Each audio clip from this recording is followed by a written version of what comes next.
So one of our producers, George, he's in the Greek islands right now, specifically Lesbos, infiltrating NGOs who work with the migrants to try and bring them into Europe. And we're expecting a call from him any minute now to give us an update on the situation. So keep you posted. George, you there? Yes, can you hear me? Yeah, I haven't heard from you in days. What's going on? I've got to be really quick. I've managed to sneak away for 5 minutes. I've been meeting the NGOs, meeting all these organisations. I've got so much stuff, so much criminal stuff, and I can't say much, but just hang on. I will bring these cards to you, the stuff that I've got. It's going to blow the whole thing wide open. Okay, so how did it go? Incredible. You're gonna love this. So, Advocates Abroad. Yep. Really serious NGO operating in the Greek islands. 17 countries in total, but primarily based in the Greek What do islands. they do? They do legal aid, representation, coaching for refugees before they have their asylum interview. So With the Greek government? Yep. So once they get to Moria, they have their interview. That's where they decide, are they going to go to Athens, are they going to go to Europe, are they sent back? 380 staff.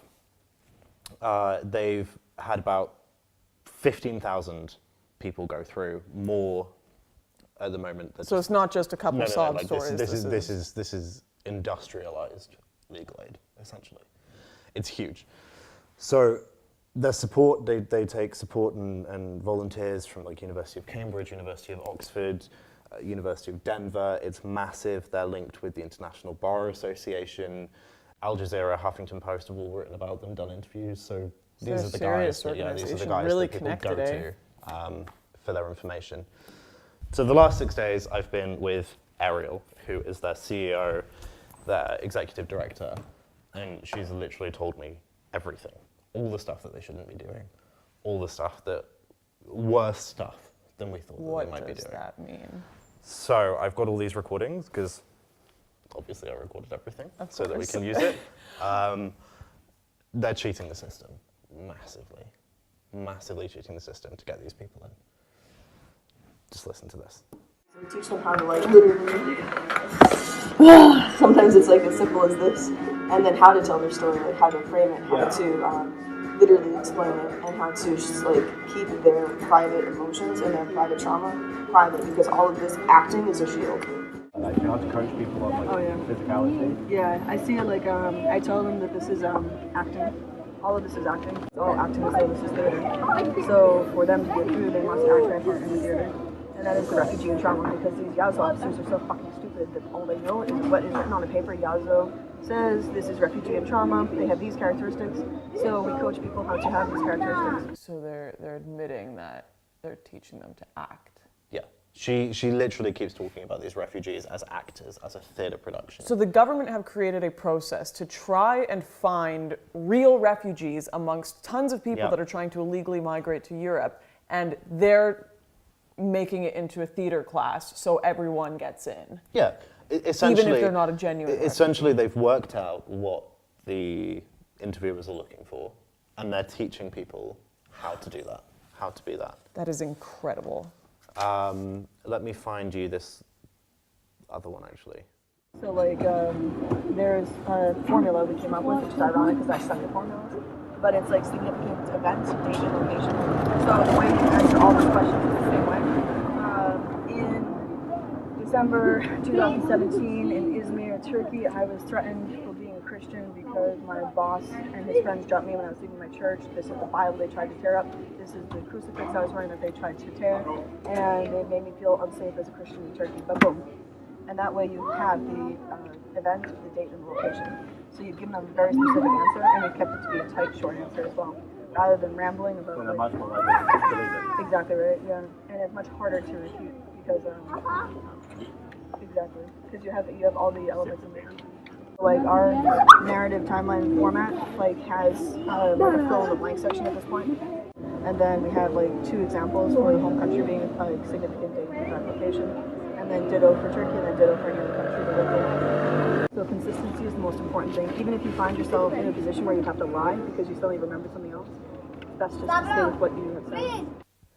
So they've got experts that have made a list of refugees will act like this. They'll have these things that they'll say. They know what actual persecution happens under these governments. And these legal advocates are teaching people the words to say. Yeah, she's been very explicit with me. They have literally lists of words. So if you're vague, if you're uncertain, any of that stuff, those are buzzwords that if the interviewer writes those down, you don't get your asylum.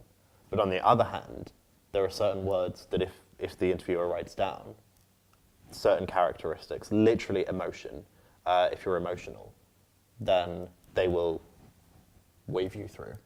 And they put in the decision whether or not you would act with emotion. So you have to be like, or crying, or stopping, or throwing up, or asking for a break. So it's becoming an actor. You have to tell people to ask to take a break. Oh, we do. We actually do role playing. And so like we prepare for the folder.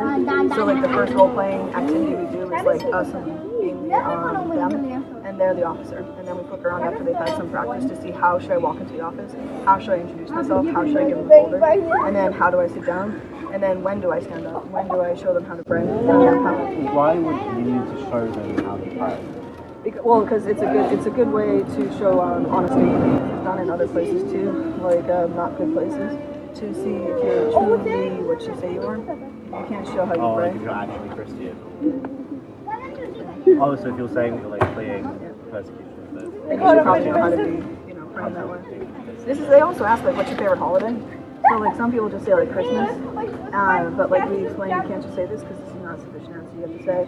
And you have to say it in a certain way, just like December 25th, which is Christmas, which is the birthday of our Lord and Savior. What this organization are doing, they're not just teaching refugees how to make it through the system. While I'm sure there are genuine refugees that are trying to get to Europe and go through these requests with the government, this group, Advocates Abroad, they're looking for a 100% success rate. They are trying to get every single migrant that comes across those borders, illegally or legally, criminal or not, they are trying to get them through to Europe under refugee status. There is a process in place to determine who is and who is not a genuine refugee. And the government, they have made checks and balances for that. They have made sure they can determine who that is. And this group, they are trying to skirt that process. They are trying to make a mockery of Europe's borders and get every single person through. One of the craziest things in that recording is the fact that they are teaching people who could very well be, many who are likely Muslim, who are perfectly safe in many Middle Eastern countries, how to pretend to be Christian, how to pray, how to say that Christmas is their favorite holiday. I mean, that is insane. There are Christians who are being beheaded, that are facing jail, that are facing just complete and utter persecution, that are now being put at the back of a line for support in Europe because Advocates Abroad are teaching people perjury, how to lie to the government and pretend to be Christian so they can get through. It is making an absolute mockery of Europe's borders. It is making a mockery of the proper system put in place to help genuine refugees, and it is hurting both genuine migrants and the European people who now have to deal with a mass influx of people that are entirely unvetted. We spoke to the migrants on the camps in the Greek islands, and they were telling us one of the biggest things they fear are ISIS in their camps and criminals in their camps that have just gotten through and come to Europe. And there is a very good chance that Advocates Abroad are coaching those people as well, are coaching criminals, are coaching ISIS how to skirt the system, how to get by and lie to the government and get into Europe. Of course there are people who need legal help. Of course there are genuine refugees out there, but what they need is non-partisan, real legal help, not like actual activists that are trying to do illegal behavior, not Advocates Abroad.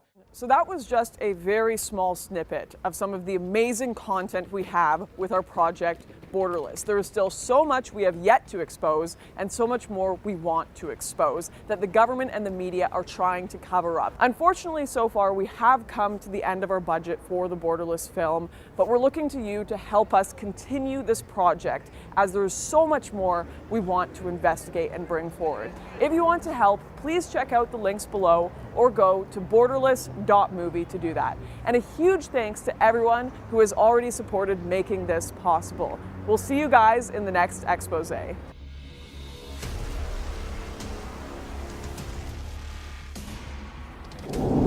the leader was like properly involved with smugglers? Of course they were. I mean, we all are to some degree. Like, there's no question about it.